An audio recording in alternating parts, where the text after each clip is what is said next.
What's up, beautiful people? Welcome back to the Wheel of Horror. This is episode 8. We've got a few new suggestions. So, in terms of new suggestions, we've gotten Evil Dead, Hostel, Clue, and In the Tall Grass. So, let's see what we're going to get. And it is going to be The Woman in Black. So, thank you, Hannah, for the suggestion. And let's get to the review.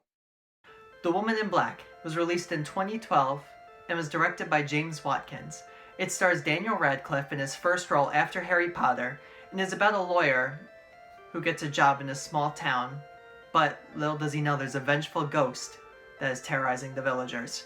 Honestly, this might be a pretty underrated ghost movie of the 2010s. I mean, when you think of good ghost movies in the 2010s, you're going to think of Sinister, The Conjuring, Oculus, Insidious, but this one honestly was pretty good.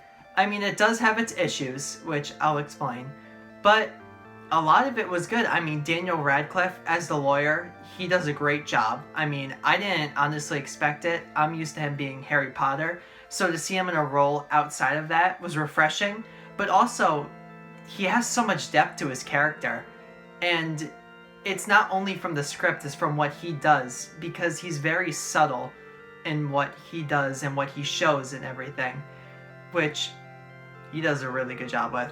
The suspense in this movie is also great. I mean, there's a lot of scenes where they'll add tension with him being inside like this house, which is apparently haunted, and just doing stuff where he hears a thud and he's like moving around. And a lot of times that could be like the same old that we've already seen, but this time there's a new flavor to it. I feel like it has a really nice underscore with music. And also the cinematography of this movie is beautiful. I mean, there's so many nice shots where, like, for example, one shot, Daniel Radcliffe is holding a candle and he's moving across the room. And it's panning to different antiques that are in the room, kind of like antique monkeys and like different things like that, and as he's moving it'll move to the antique monkey and you see the light in the eye of it, so it looks like the monkey is actually watching Daniel Radcliffe as he goes, which that was really nice. I mean, that's the work of a really good director and cinematographer, which after this I had to look up James Watkins to see, what he's done, and he hasn't done that much. I mean, he's done my favorite episode of Black Mirror, Shut Up and Dance. That's a great episode. If you haven't seen that episode, watch it. He also wrote The Descent 2, which that movie isn't that great, so that might have been like a little rough patch for him. But he directed, in his directorial debut, a really good movie. I forget what it's called. I think it's called like Eden's Garden, Eden's Eternity, something like that. I don't remember. But apparently the critics, that was a really good movie. So I didn't know that going into this, and I was pleasantly surprised with his direction. There's some other characters in this movie who also do great, like Daniel Radcliffe. I don't remember their names, but one character in particular, Sam, he's good. Some of the villagers are also pretty good. I mean, Mr. Daly has a great role. Jerome, he does good. A lot of these characters are good, but where I start to see flaws in this movie is how realistic some of the villagers would be. So, like I said in the beginning, it's about a vengeful ghost terrorizing this town. So I feel like with that, they would be a lot more religious, and this movie takes place in the 1900s.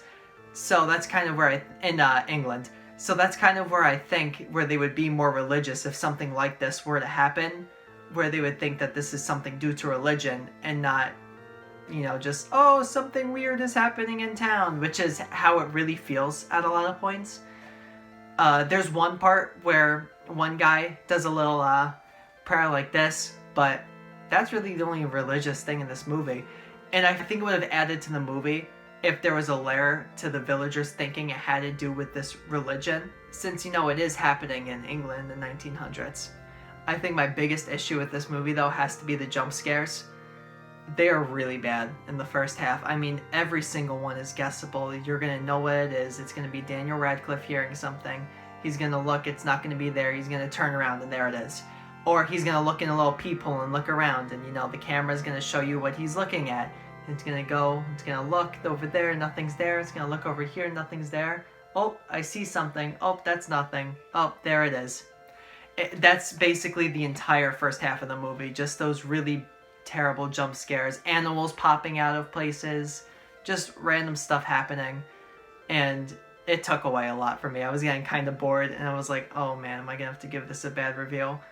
But after the first half, they kind of stopped doing that and rely more on the suspense of the movie and him actually going around the house in this creepy, like, with creepy imagery and all of that, where it becomes a lot more nerve-wracking and a little bit scarier.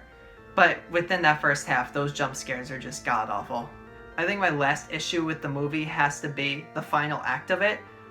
So something happens in the end, which I'm not gonna spoil, but since that happens, it basically makes the entire 20 minutes, 30 minutes beforehand completely useless.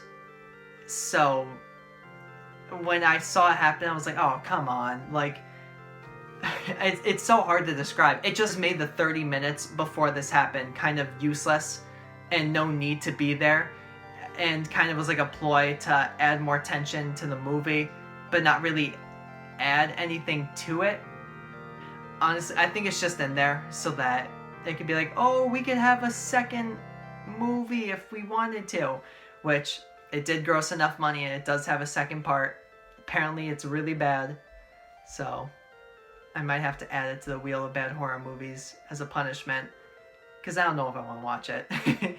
Usually sequels are just not good, but it's kind of disappointing because the movie does have a lot of good things to it. It just kind of ends on a little bit of a sour note, which some of it is kind of the point, which that part I'm kind of okay with, but it just takes away from the 30 minutes that happened beforehand and kind of makes it useless and no need to be in the movie anymore. Overall, I'm going to give this film a 7 out of 10, and I'll recommend it. If you like your guy, Danny Boy, he's great. You know, he's one of the best parts about the movie. Does a good job. He's not Harry Potter, so, you know, you can witness him as something else instead of Harry. You're a wizard, Harry. I'm a what? So thank you everyone for watching. Leave suggestions in the comments for other movies you would like me to review. But let's flash forward to the next review.